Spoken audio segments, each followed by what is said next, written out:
Okay, good day. So here we'll be discussing about the transition to systems design. This is actually the last phase of the systems analysis phase, or the last sub phase of the systems analysis phase. Okay, so let's proceed. So if you're going to look at the diagram, the first stage or the first phase of the systems development life cycle is about systems planning. So after systems planning, what's next is systems analysis. So during the analysis period, we have more or less requirements modeling, and then we have data modeling, and sometimes we can have also object modeling. So after the analysis, then there will be two major decisions that will be uh, done by the analysts, or maybe including the owners.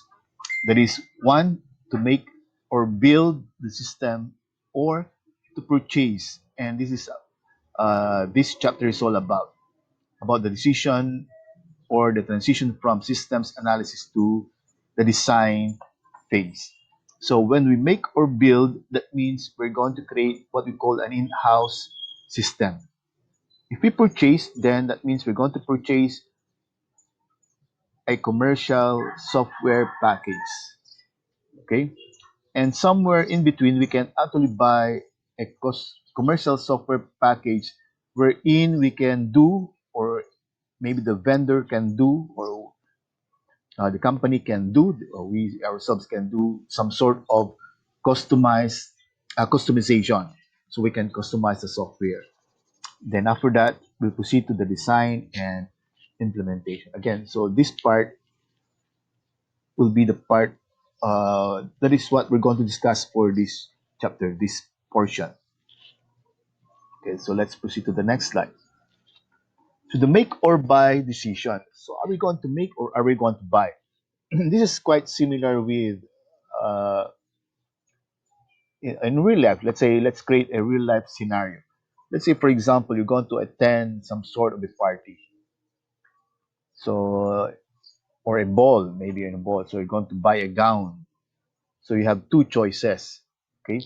So are you going to buy ready to wear gown, or are you going to have a custom made gown?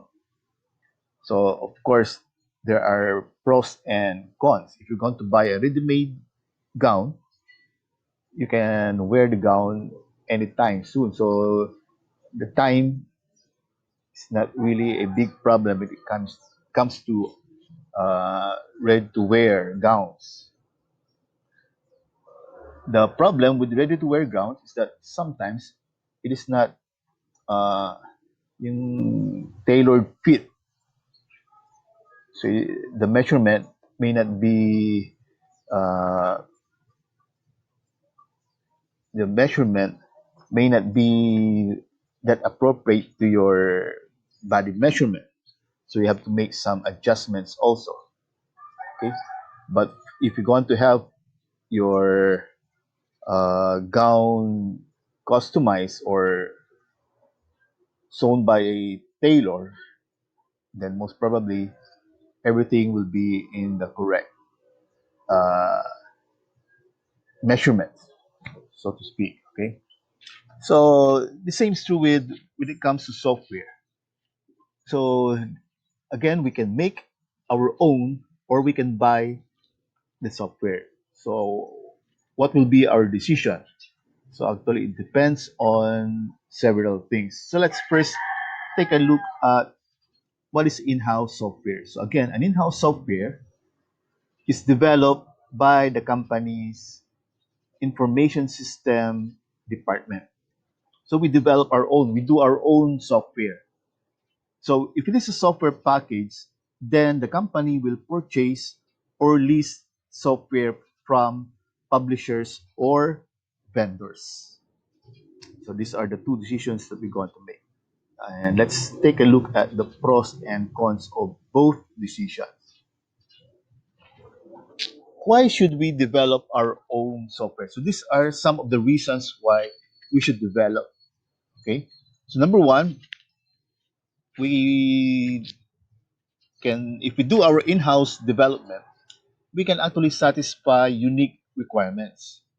So let's say, for example, your company has some requirements that are not common to other companies. Then if we buy a software package, that most probably that particular requirement could not be satisfied by that software package. Or let's again go back to the gown. Let's say you have some you have some styles or you have some design. Maybe if you're going to buy an RTW gown, that particular design, you cannot find that particular design in RTW gowns.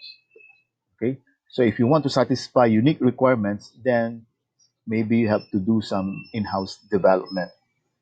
And number two, minimize changes in business procedures and policies. So it is somewhat related to number one, because if we do our own, we don't have to change our procedures.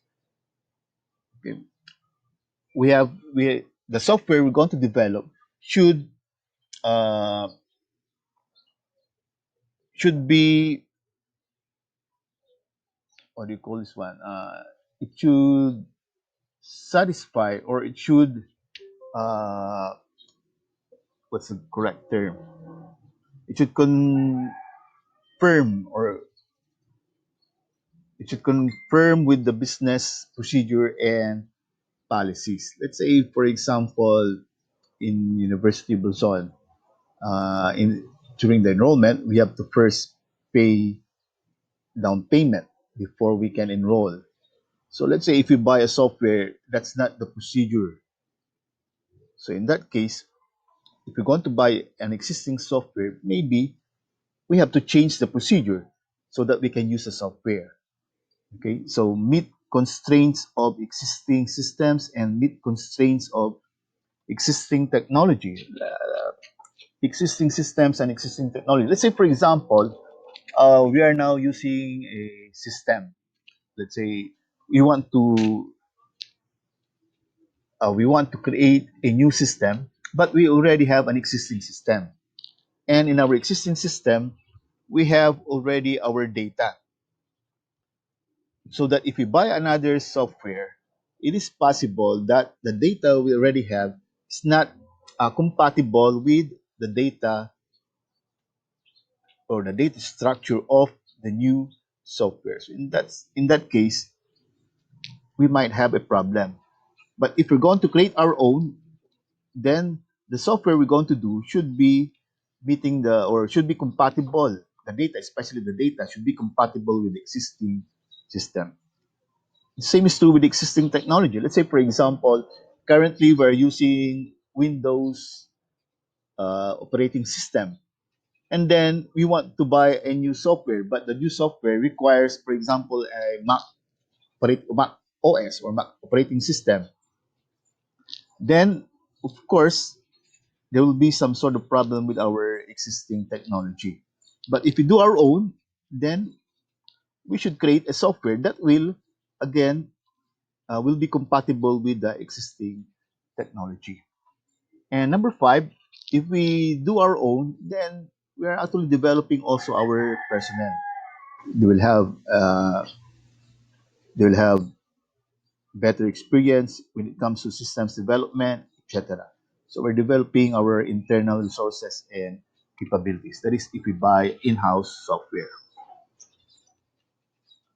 But what are the reasons to purchase? Number one is lower costs. Although actually software can cost high, but in the end, maybe it can be low. It can have lower costs, okay, because it is already uh, a ready-to-use software. So less time to implement. Obviously, it's already ready to use. So there's no time for developing. There'll be no time consumed for developing the application. Then number three, proven reliability and performance benchmark. Let's say, for example, if we're going to buy a software, before we buy, we should check, is this particular software already being used by, let's say, bigger schools or bigger companies. So if we know that this particular software is being used by a big company, then we can say that maybe it's reliable. Okay, we can use that as our benchmark. Then number four, if we have less technical development staff, so I think for most schools, like mga public schools and maybe private schools, most probably the development staff is less technical, then we have no choice. We cannot create our own if we don't have programmers. So in that case, maybe we should really purchase our software package. Then number five, future upgrades will be provided by the vendor. So since it is the vendor who will be creating the software, then we don't have problems with upgrades of the software. It will be provided by the vendor. And then number six, other companies as resources. So we will not be using our own personnel, but it will be from other companies. So these are some of the reasons why we have to purchase software package. Now we have something in between, like customizing a software package. So we can buy, and but at the same time we can do some sort of customization. So just like for example, if you buy an RTW gown, you go to Mahaba, then what are you going to do? Putulan. So the same is true with software. So let's take a look at this. So what are the reasons, or why do we customize software or customize software packages? Number one, purchase a basic package that can be customized to suit your needs. So we should customize to suit our needs. Then how do we do that? We can negotiate with software vendor to make enhancements to suit your needs. So we can negotiate with the software vendor itself. So sila ang gagawa no customization. So it's the vendor who will be doing the customization. Or one is purchase the package and we make our own modification. Now, aside from buying and doing our own and buying and customizing, so these are the three options presented so far. There are other alternatives. One is application service providers. So usually these are, as of now, these are cloud-based software. So we can use cloud-based software. But it's quite similar also with buying software packages. Or outsourcing is when we hire programmers to do the program for our company. We don't have programmers, then maybe we can outsource, hire programmers that will be doing the program. And the third one is end user applications. So we could not buy and we could not create, but we have personnel who can do some sort of small systems. Then we can let them create their own. That's why it's called an end user application. Let's say, for example, we have in our school, we have a teacher who knows how to create electronic class record using Excel. Then that's an example of an end user application. So the user will create his own application.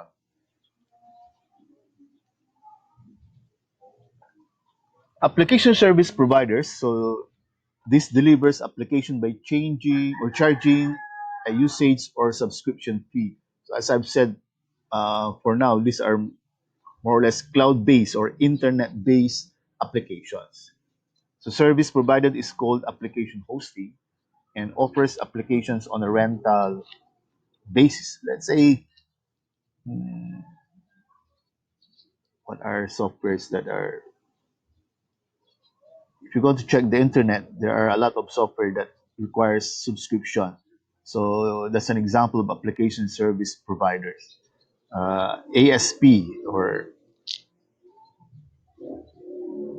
ano yung ASP? Ayun, ito, ASP pala ito. What was it? My SAP, I believe, SAP. There's a SAP version that is actually cloud-based. So that's an example of an application service provider. Outsourcing. So using outside companies to handle position of the workload on short-term or long-term basis. Such that we can contact programmers, developers to develop the program for us. That's an example of outsourcing. So we contract personal firms, systems management, or facilities management firms, so we can hire outsiders for short-term or long-term basis.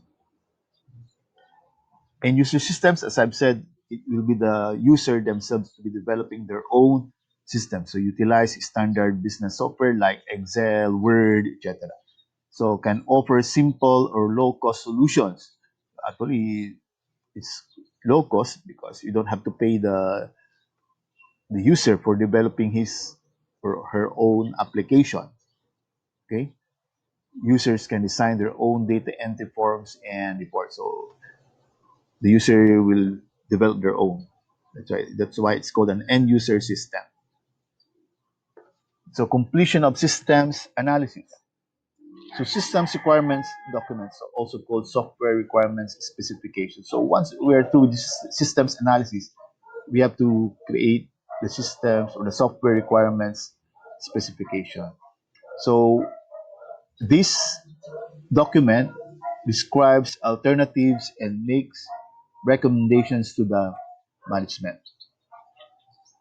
So it is similar to a contract for what will be delivered. So in slide number 6, that is requirements modeling, we have to list all of the requirements, the output requirements, input requirements, etc., control requirements. So the list of the requirements is actually some sort of a checklist, okay? And that will be presented to the management because the checklist will be uh, can be placed inside the contract or in the document that will serve as a contract or a checklist. So all of the requirements should be delivered. So why should we satisfy the requirements? Because the users will use the software if their requirements is actually satisfied by the system. So again, the document must be clear and understandable to users. It's self-explanatory. So completion of systems analysis. So when we present to the management, there can be 5 probable management decisions. Number one, the management may decide that we develop an in-house system. Again, you know the pros and cons. So we develop if we have programmers. We develop if we have requirements, etc. So we have discussed that a while ago. Or number two, we already have an existing system. We don't need to redevelop the whole system. Maybe we can just modify the current system. So that's another alternative. So number three, we can purchase or customize a software package. So if we don't develop, we can buy a software package or buy and customize. So either we use it directly or use it as it is or buy and then we can customize it. Number four, we can perform additional systems analysis work. Let's say, for example, the management uh, was not satisfied with your report or your findings, or maybe you yourself as a systems analyst is not satisfied with your findings, then maybe you can recommend to the management that we can perform additional systems analysis work. And another decision for the management is to stop all further work. So, of course, the management can do that. Transition to systems design. So, it is essential to have an accurate and understandable system requirements document. So, this is very important. Errors, omissions, and ambiguities will affect the quality of the finished product. As I've said, the requirements is some sort of a checklist. If we have wrong requirement, then most probably we can have the wrong solution. If we have omitted some requirements, then most probably there will be requirements that will not satisfy the users. And if there are ambiguities, then chances are the developer may interpret the requirement wrongly. So again, if the interpretation is wrong, then the users may not be satisfied. Then systems design overview, we have what we call the logical design, defines the functions and features of the system. So the data flow diagram is an example of a logical design. And we also have the physical design. So the physical design is a plan for the implementation of the system. So transition to system design, the relationship between analysis and design phase cannot begin until analysis work is complete. So ideally, we should only start with the design phase if we are through with our analysis work. So should return to the analysis phase only in very limited situations. So related to what we have discussed a while ago, there are omissions, there are errors, then that might be detrimental to the design. So be sure that you have the correct analysis before you proceed to the system design. So that ends the transition systems design. Thank you.